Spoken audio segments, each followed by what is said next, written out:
Hi, I'm Deborah Anderson, and I can't wait to introduce you to some more local flavor that's available right here in Northwest Kansas.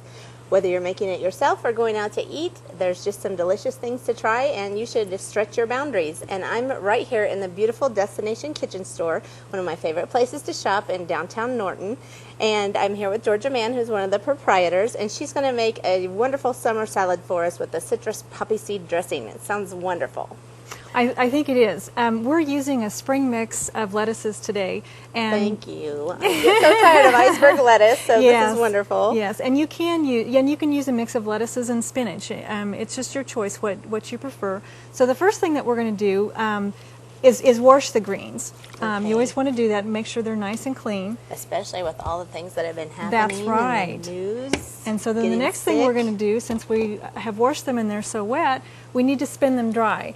The less water there is on the greens, the more of the salad dressing that can cling to the greens. Otherwise, it'll just wash right off. Okay.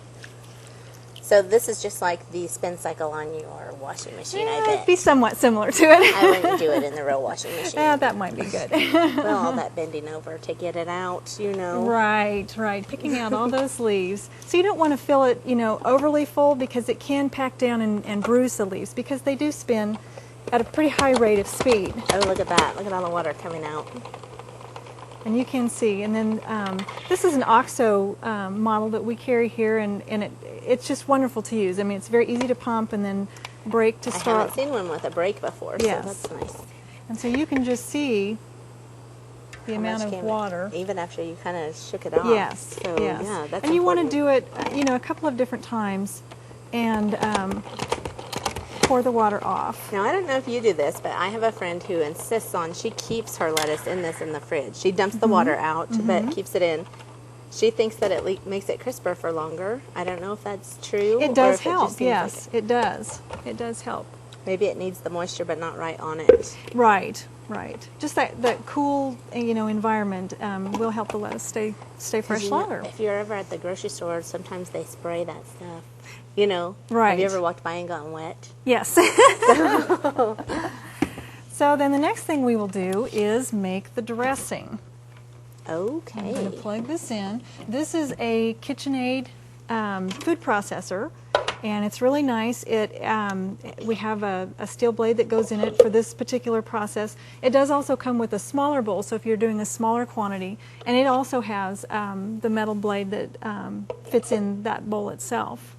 Okay, so you're using this instead of a blender, or does it matter? You can use a regular, stand-up blender. You can use an immersion blender. If you have something like that, it really is helpful if you have something with the metal blade. It just helps to incorporate the ingredients a little bit better.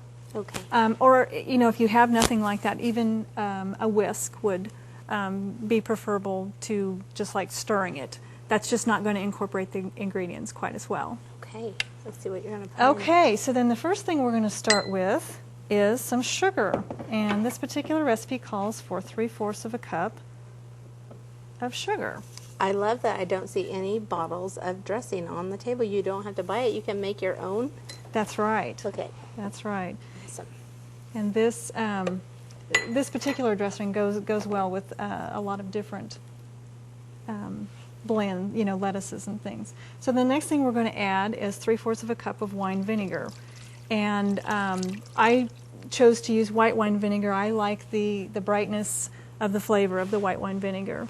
You can use a red wine vinegar also.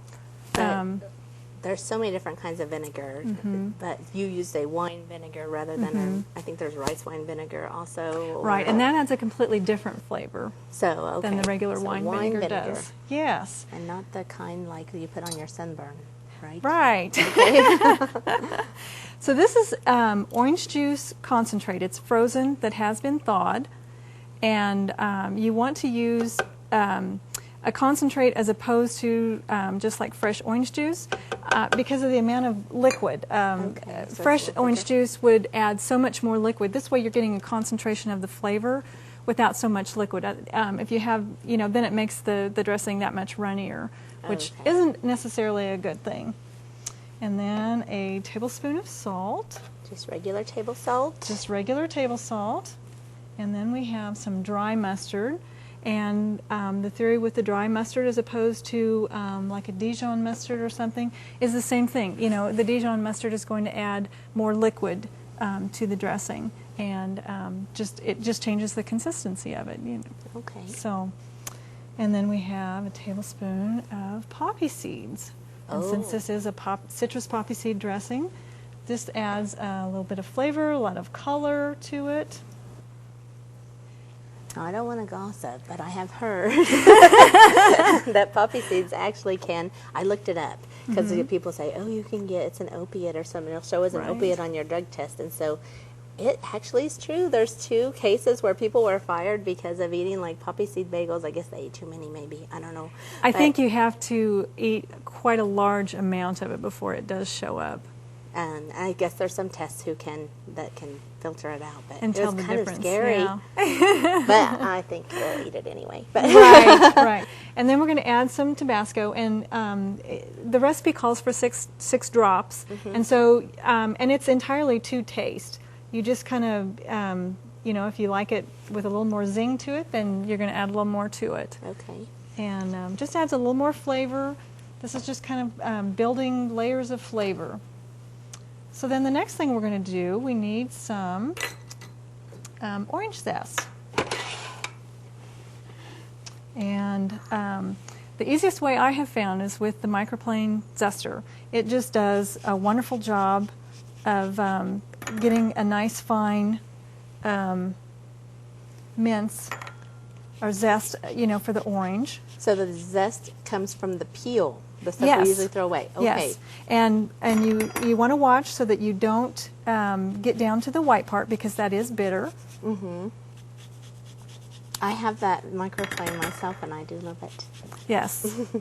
And here at the store we do have the long narrow one, and then we also have a wider one, and they make them for, you know, a lot of different a ribbon, you know, where you could do a ribbon of something as well as, you know, the zest like this. So how much zest are you going to put in? A whole orange worth, or? It calls for 1.5 teaspoons of zest. Just want to make sure we get all that good orange zest. I'm just going to eyeball it. I think that looks good. Okay. So we'll put some of that in.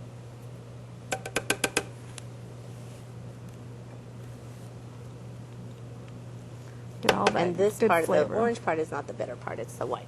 Right, that's underneath of the Now, orange did you part. rinse anything off of that, off of the orange, or? Like, Yes, okay. I knew that one was washed ahead of time, Okay. but yes, you do want to wash that ahead of time. I'm going to set this over here because I want to use my cutting board.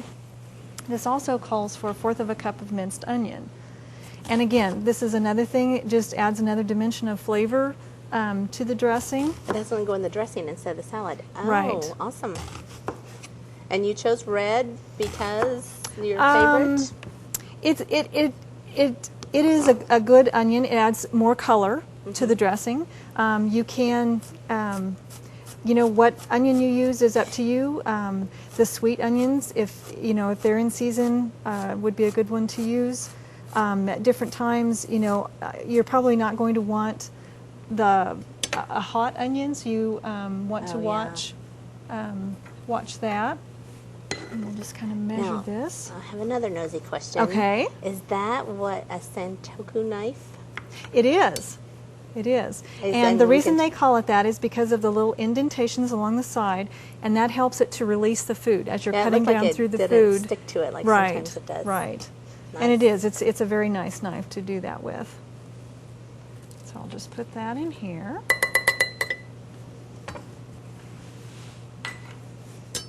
And we'll clean this cutting board back off. Okay. Now we're going to do the noisy part. Okay. So this is all that goes in the dressing. We have oil to add, but we want to mix this up first, and then the oil is added at the end. Oh. So you can just see, you know, that it's gotten well mixed.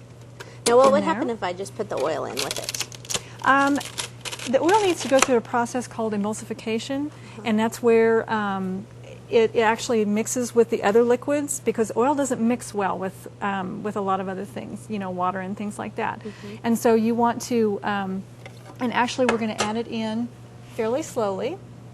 While it's spinning? While it's spinning, and then then it all just comes together. It won't splatter. Where's our goggles?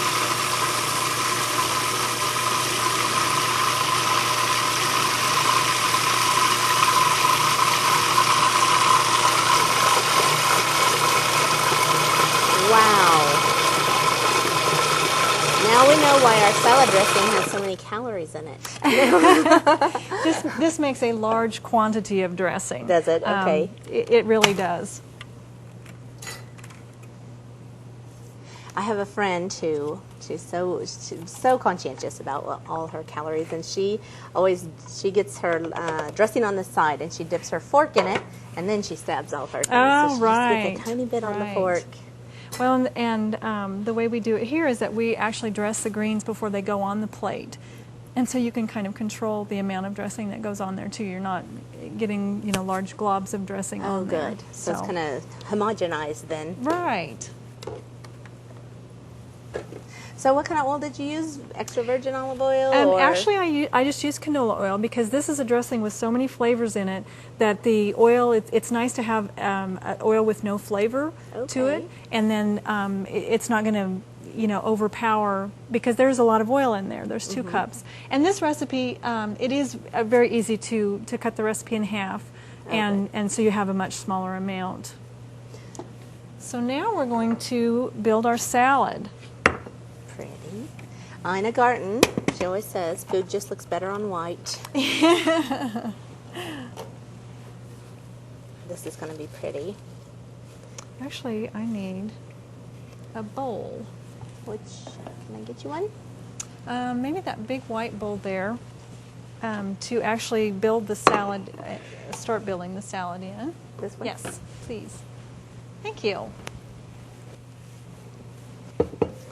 And so we'll just put Spring mix is my favorite. a couple of handfuls in it. Well, it's so colorful. It is. And there's so many.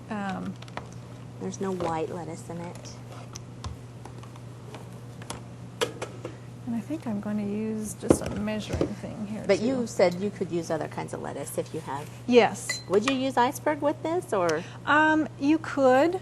It's not going to be the same, but you can do that. Because I know we have a spinach salad we make at our house, and I thought that the dressing was what made it, and I mixed it with iceberg, and it wasn't as good. Yeah. So.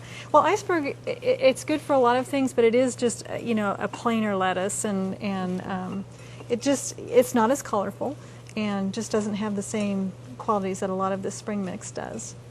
So you can see I just put a little bit of the dressing on there, and then I'm just tossing it and just kind of coating the lettuces just a little bit.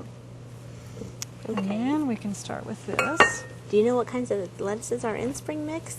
I don't. I know and different companies put different kinds in their particular blend. Uh-oh. That's right. So we've got some other ingredients we're going to add to this salad.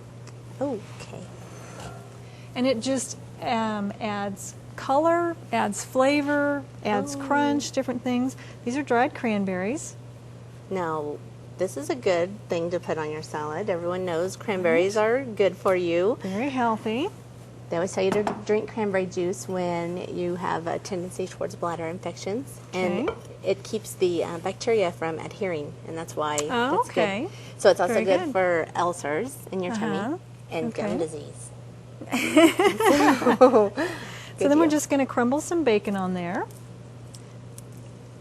Not quite as healthy a choice, but very delicious. It is. It's a very tasty choice. Now, I love bacon, and I love to eat it when I go out, but I hate to cook it at home because it is such a mess. So, it is.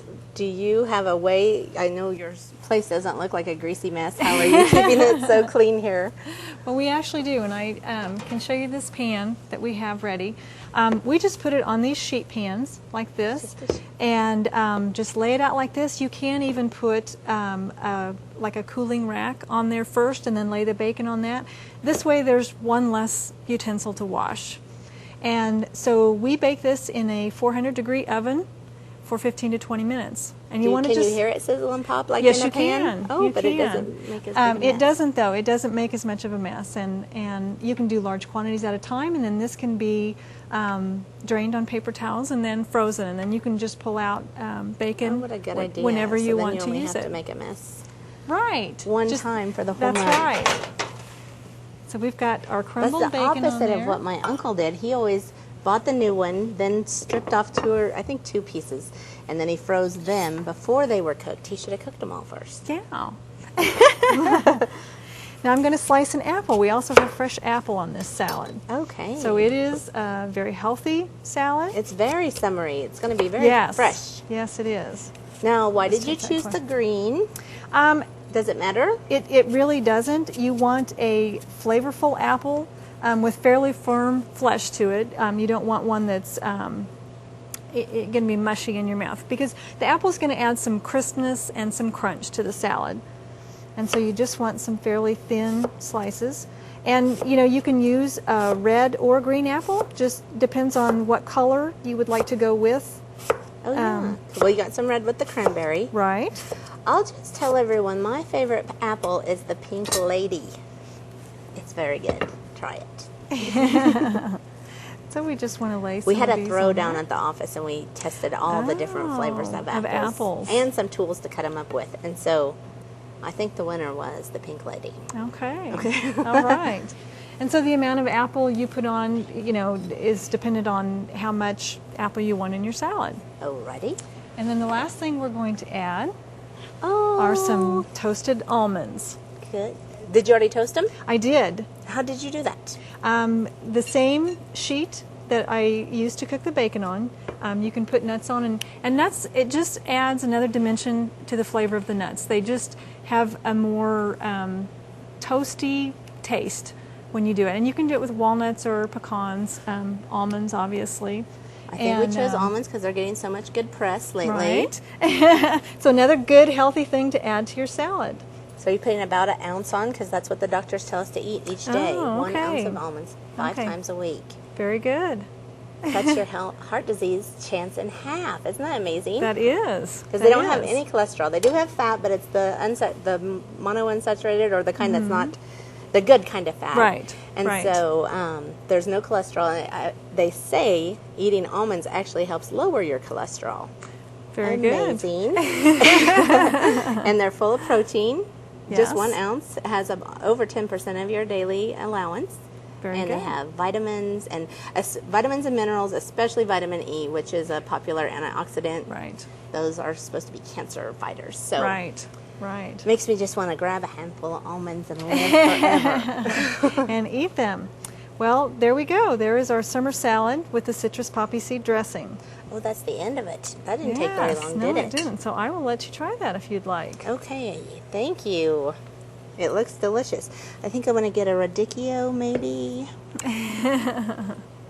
And I want to make sure, I'm really fussy. I got to have one of each kind of flavor in there. Well, that way you get the whole bite. I'm having trouble getting this. There it is, a cranberry. Uh-oh. Too big. Oh, I forgot apple, too. That's really good. I thought it would be sweet with all of the sugar in it, but it's really, really good. Let me get the brightness of it. The orange helps add a little tartness. And the vinegar. And you can't see dressing just glopped all over that. Right. I've got a cranberry stuck in my tooth, and it's very good. Thank you very much for making us the salad. You're welcome. And thank all of you for joining us on Local Flavor. I can't wait for you to try this at your own house. Destination Kitchen, located in downtown Norton, has the most comprehensive selection of specialty kitchen products and food between Denver and Kansas City. Georgia and Cindy might be called foodies and open their store as a natural outlet for exploring their passion for new recipes and tasting something new. Unique lunches and delectable desserts top it all off. Make Norton your next destination. Broaden your comfort zone in food and pick up a handy kitchen gadget that makes mealtime fun and easy. It's all waiting for you at Destination Kitchen.